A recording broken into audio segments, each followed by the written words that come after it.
Hello, everybody, and welcome to the Bulletproof Marketer. This episode, we're going to be talking about a real hot topic, which is how to get things done through accountability measures. Does sound like this isn't, I thought he was going to be talking about AI some more. No, we need these pieces in place if we're really truly going to be able to utilize AI and see if it's going to work or not, because we have to be able to track what's actually happening. This episode is going to tell you all of my tips as a consultant, as a digital marketer, as an agency owner, dealing with clients and prospects and everyone in between. Just some real good tips that will help you understand just how to deal with those situations. Just to reintroduce myself, I'm Christopher Tompkins. I am the CEO of the Go Agency. We are a digital marketing agency. I also have a lot of different services that I offer aside from that, which is marketing consulting, fractional CMO work, and everything in between. I wanted to create this podcast that I've been doing for many years just because there's so many things that I see in my conversations and in my travels. I love connecting with people and hearing their stories. And there's so many things that you learn in those conversations that are unbelievably useful. And a lot of people will say to me, like, where did you figure that out? I figured it out by being an active listener in conversations where that I'm having with other people that are in industries that are not the same as mine.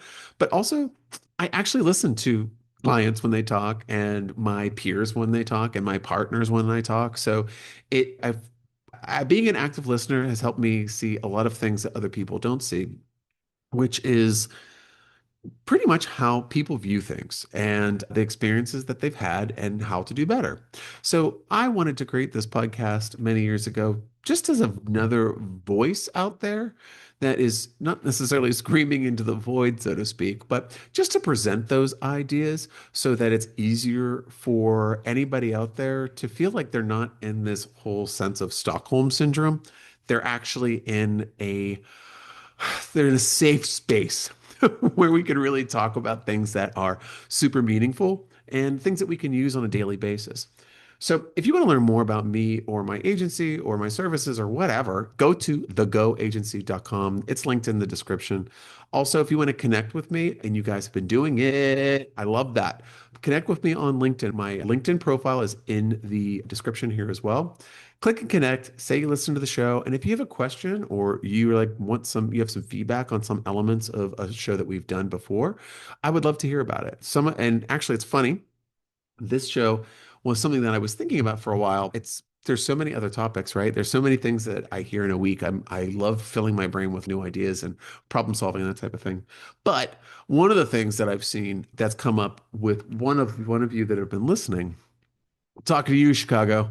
Chi-Town sent me a DM on LinkedIn, and I'm not going to mention their name, but they were saying that they were really struggling with executing their marketing strategy internally because every time that they tried to execute it, the people that were supposed to deliver on it were not really delivering. So it was setting them behind, which then made them look not so great. And like, how would I approach that?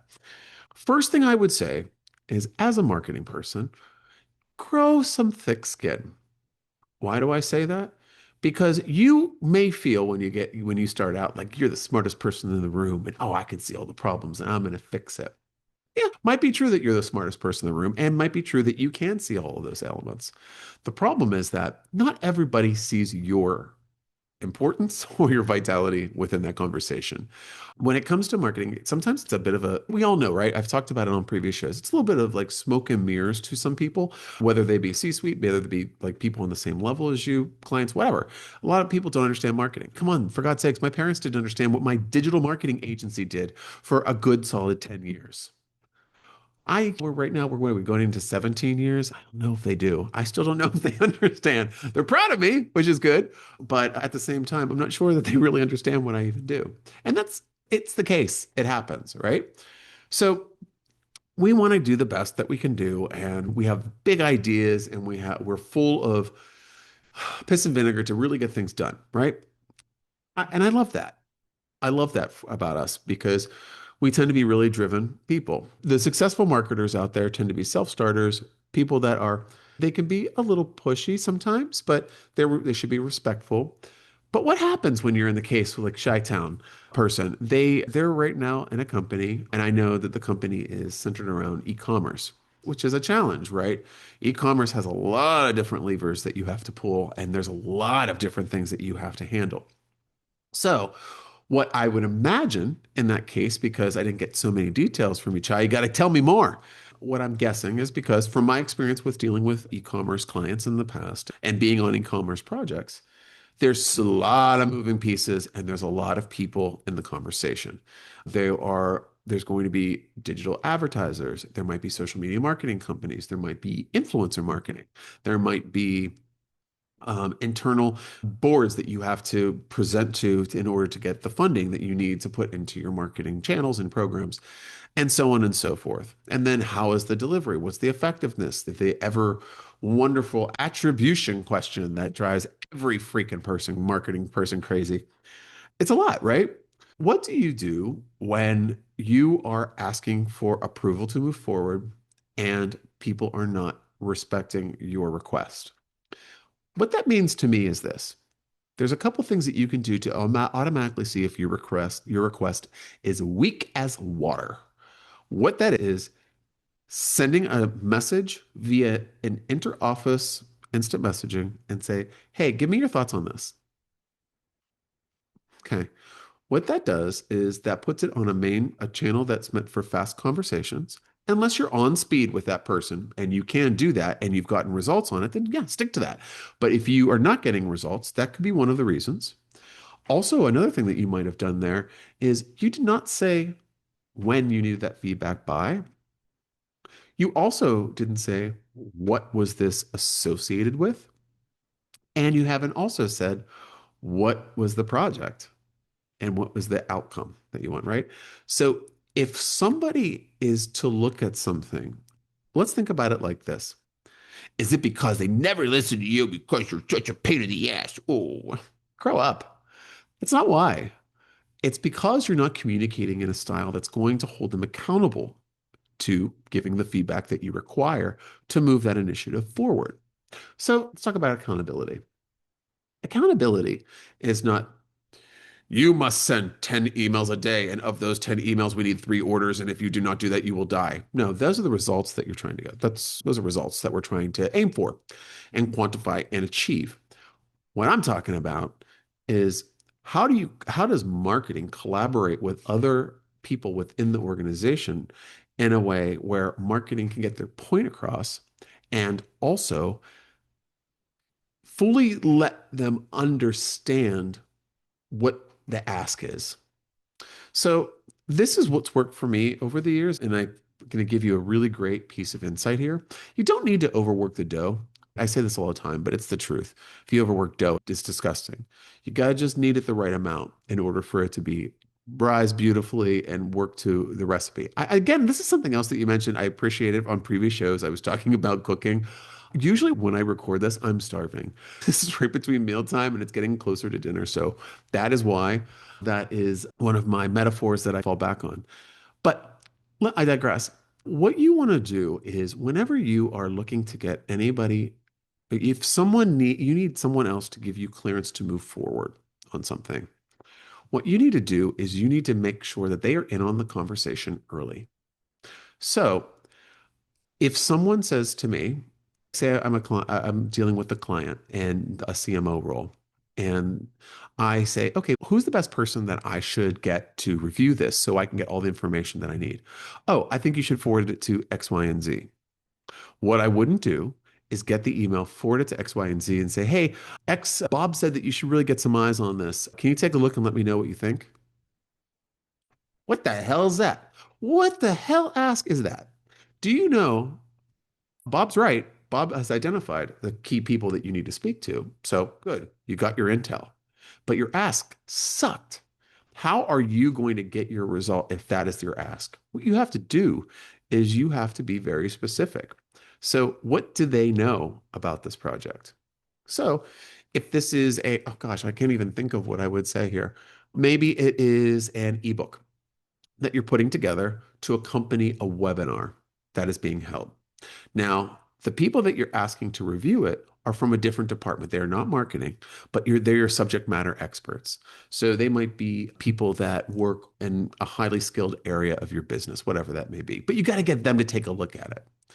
Sending that over to them who are thinking in the highly technical world, and you're sending over a piece that is directionally focused on marketing is a wrong, it's just wrong, folks, right? Ultra wrong. What you want to do is understand the thinking of okay, come on, we're marketers, right? How do we get into the heads of our target audience when we are marketing? We understand what they are thinking, what motivates them, what excites them, and what is going to get them to engage with your message. Why do we forget all about that when we're doing inner office communications? I don't understand why that is. Why do marketers suddenly forget this? It's because sometimes you use this approach once and it doesn't work. And then you just say, I'm screwed. This is how it's going to be. Everything's going to take a while and whatever. Okay. If you start going down that track, you aren't holding yourself accountable to getting the deliverables that you need to get results that would then be meaningful for yourself. So I want to just make sure that you understand that the skills that you have as a marketer also help you build relationships with other people within your organization. Now, I'm not telling you to be fake. I'm not telling you to be phony. I'm telling you to be respectful and to understand the worth of what that person is going to offer. So, if Bob tells me to reach out to Larry, Moe, and Curly about some for clearance on the facts in my ebook, I would think to myself, okay, so that's who I need to go to. What is my deadline for this project?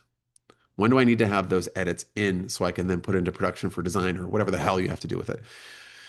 So, say that's this Friday, and today is a Wednesday. You understand that's a shitty ask that you're doing.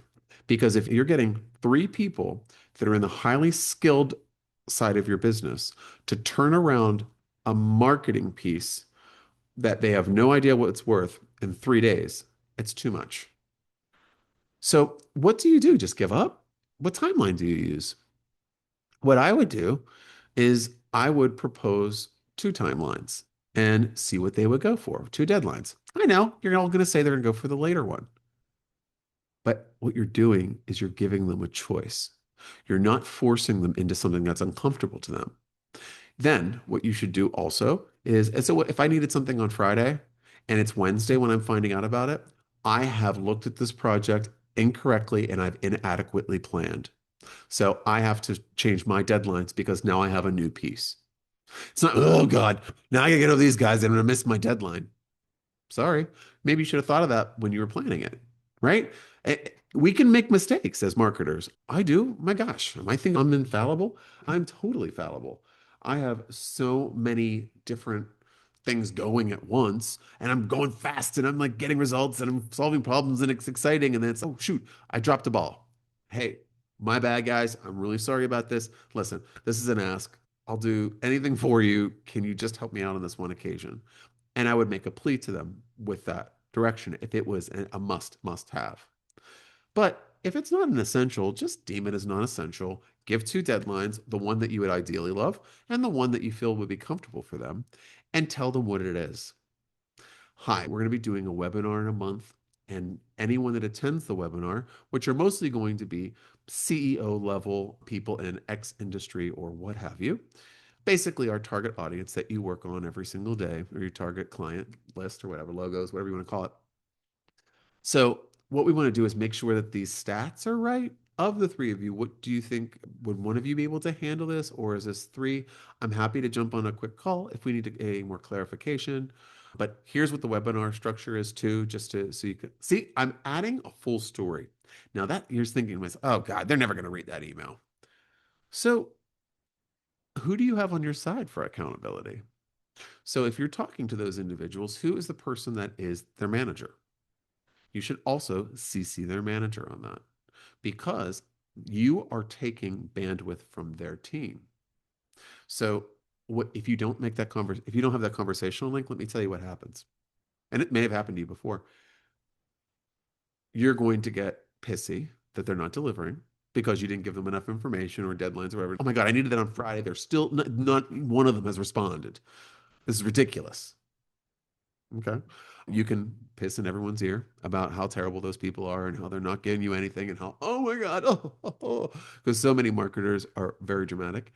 And the truth is this, if you are talking to, if you need to get something done fast, talk to the person that's the lead on that team and say, hey, I'm really sorry. I need this information.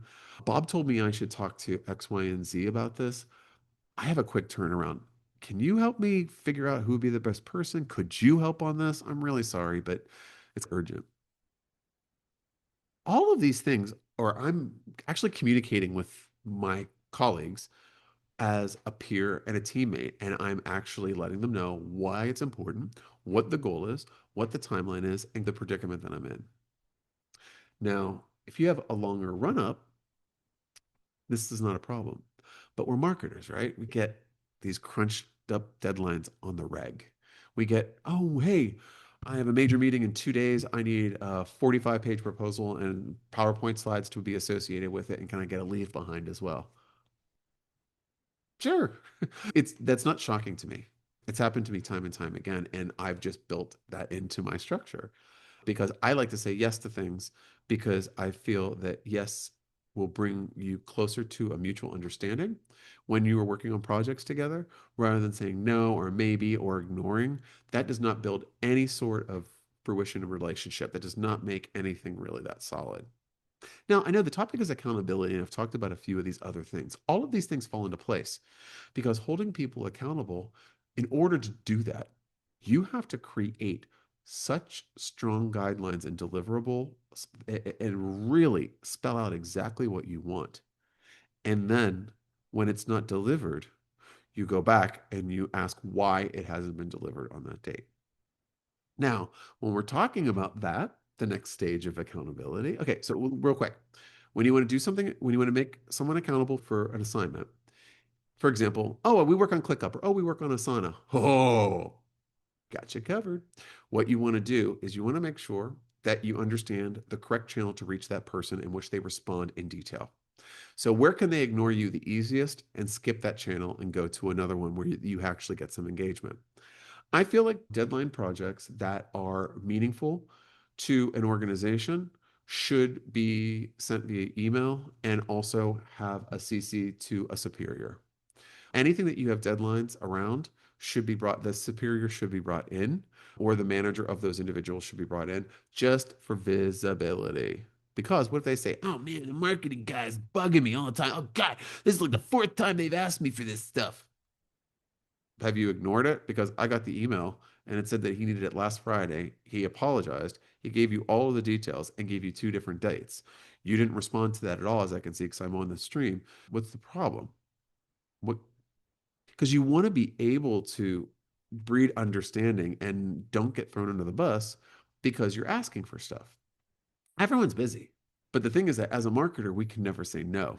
We always have to say yes. Salespeople have their excuses. Delivery people would have their excuses. Everyone has excuses, but marketing not allowed to have them. And that is because we tend to be the backbone of upholding the message, the values, and the growth and visibility of an organization or your company. So you have to level yourself up as a marketer. Level yourself up. Make sure that you are putting those accountability pieces in play. Now, so name it. What's the purpose of it? Where can I find more details on it? This is what I want you to do based on this time frame, due on this date, and that will then make us be able to do this. Kind of explain everything. If you need to jump on a call, do it. If they're receptive to that, do it. If they're not receptive to it, don't do it. See what I mean? You want to make sure that you're not over meeting people. That's usually a complaint that I hear in some organizations where marketing is always kicked to the curb in terms of importance is that we're just like, oh my God, how many more meetings do we have to have about this? My answer is I have to have enough meetings until you start telling the truth. Because if I have more questions on things or I need lots of approvals, it's because I'm not getting all the information inside track that I need to actually make good strategic objectives against them.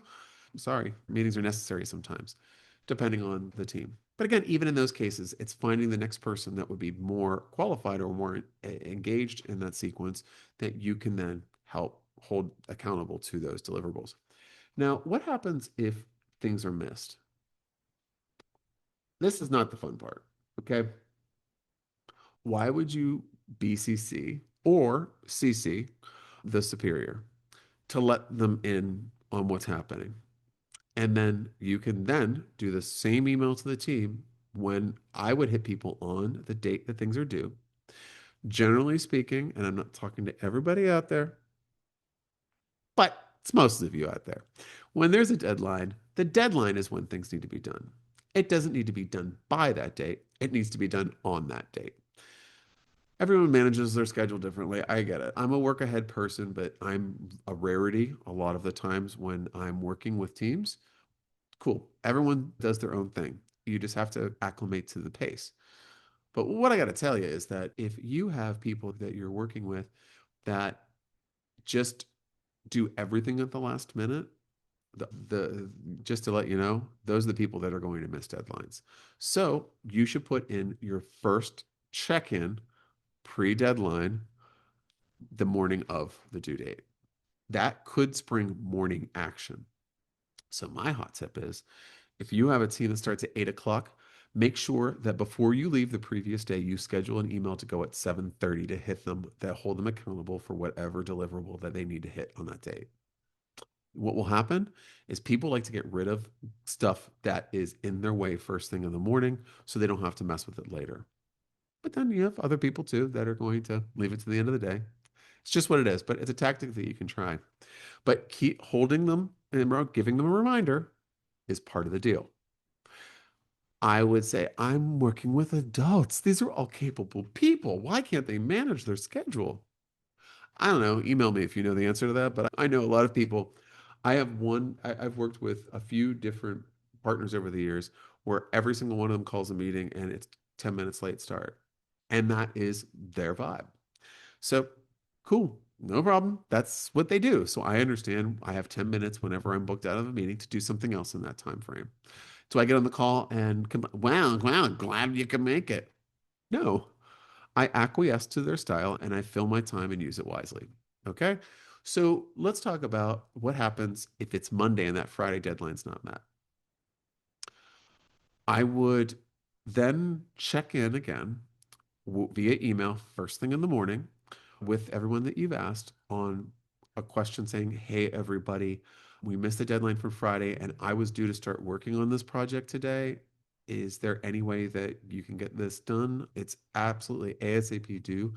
If you can get it done, I need it by end of day today at the absolute latest. Now, you could say that what I'm doing there is giving them an out. So I'm starting to condition them. That is going to be when they start thinking about that. No, this is you showing the superior of those people that you're asking that you're being nice. What if this is your CEO? You have to take a slightly different approach.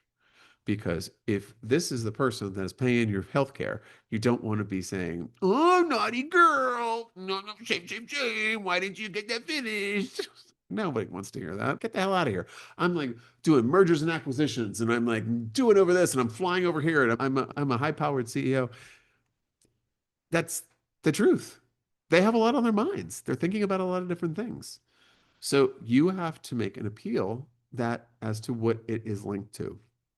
So if it is going to be that ebook that I'm talking about, hey, Bob, you told me to reach out to these three guys. I did. And I also circled in Andrew. Andrew said everything's fine and they should deliver. I'm not exactly sure how I should progress here.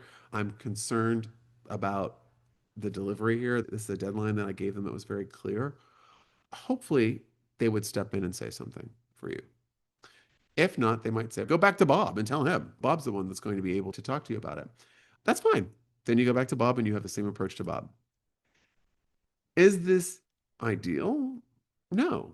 But do you understand? No matter if the organization is small or large, the red tape be taping all the time. There's always going to be something that is going to put a stumbling block on your plan. I don't think I have ever had anything that I've done in marketing just that. Woosah movement. Marketing ideas, I send it over. It's like, oh gosh, I was waiting to look at this. Oh, I love it. Approved. Oh, you put it out and it's no sticking, no problems. No one has an opinion on it. Oh, everyone loves it. That's a dream world, folks. Marketing is many steps of getting things together. All right. So you have to be, if you want to call yourself a marketer, you have to be a solid project manager with accountability in place. If what happens if this is a recurring issue? So if I am relying on people, and this is, I'm giving you the scenario where you're in the company and you don't want to make too many waves because you're talking to maybe the C-suite and you're like a marketing director or something like that. If you are on the C-suite, you will have more obviously leeway to have those open conversations with other people to get some action. But you need to show what is not being done. So if someone is missing deadlines like 4 times in a row, what usually happens is depends on how sympathetic the company is. Some companies are like, oh, they're so busy and they're from a CMO standpoint, everybody that says they're busy is someone that I'm looking at because people, I don't say that I'm busy. I just am busy. So if it's, I don't, because whenever someone tells me every single thing that they're working on, and that's all the excuses as to why they couldn't reach my goals, I don't feel like they have me in mind. I feel like they're trying to make a case. So I will usually, for me, from a consultant standpoint, I will say, listen, this is not how I like to operate. And I understand that you're busy, but I also have understood your schedule so I could be respectful. So I feel that I'm doing something that's going to benefit you, but you have no interest. Is that a correct assumption? What can I do to realign us? I feel like that is more productive, right? But like I said before, if you have a case of someone that you have to rely on that never gets in touch with you. So, prime example where this has happened to me before, about 10 years ago, I was working for a medical clinic. I was working for a whole range of medical clinics. Oh, what a nightmare that was. But it was interesting work because it was high stress, and I've never seen anybody treat their team so badly or be so conniving, like really conniving. So it's nice to see that as a marketer because it helps you identify it later. Any really terrible client that I've ever had, and we've all had terrible clients. I'm not like shitting on my entire book of business, right? It happens. Not everyone's a nice guy or a nice girl. It's going to be sometimes. But anyway, what they were doing was they were trying to, anytime that I was asking the salesperson for clarification on what their request was. So basically, what was happening was the sales manager was going to the sales team because there was sales team that were working on this. And the sales team was saying, oh, I can't do that. I can't call those people because I never got any marketing materials for that, honestly. Okay, so you didn't get any marketing materials. Okay. So what did you request? They said they were going to get me some one sheets. They go back to me and they say, hey, I'm really disappointed. Sandy over here, she's been waiting on these sell sheets. And where are they at? I sent them over to her like 2 weeks ago. And they're like, oh, really? What did she say back? And I said, she didn't respond. What do you think Sandy said in that instance? "Oh, I never got them.